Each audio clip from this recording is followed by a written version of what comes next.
పాకిస్తాన్‌లో తీవ్రవాదులు ఒక పార్క్ లాంటిది పాకిస్తాన్ అన్నట్టు. ఎందుకంటే అక్కడ రాజకీయ నాయకులుగా, ఎన్‌జీఓలుగా, స్వచ్ఛంద సంస్థల ప్రతినిధులుగా, ఐఎస్ఐ అండతో, సైన్యం సహకారంతో దర్జాగా తిరుగుతుంటారు.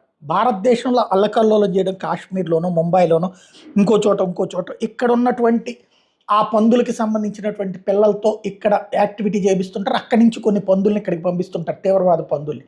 అవి ఇక్కడికొచ్చి ఏదో ఒక ఘాతుకానికి పాల్పడి వెళ్ళిపోతాయి, లేదా సస్తుంటాయి. వీళ్ళు సస్తే ఒక పంది పోతే ఇంకో పంది. అది పెద్ద ఫీలింగ్ లేదా పందులకి అట్లాంటి సెంటిమెంట్ ఉండదు.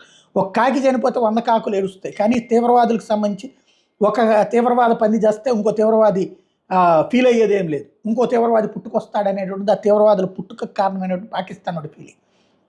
ఇప్పుడు పాకిస్తాన్‌లో జరుగుతున్నది ఏంటి అంటే ప్రతి తీవ్రవాది వణికిపోతున్నాడు, రహస్య ప్రదేశాలకు వెళ్ళిపోతున్నాడు.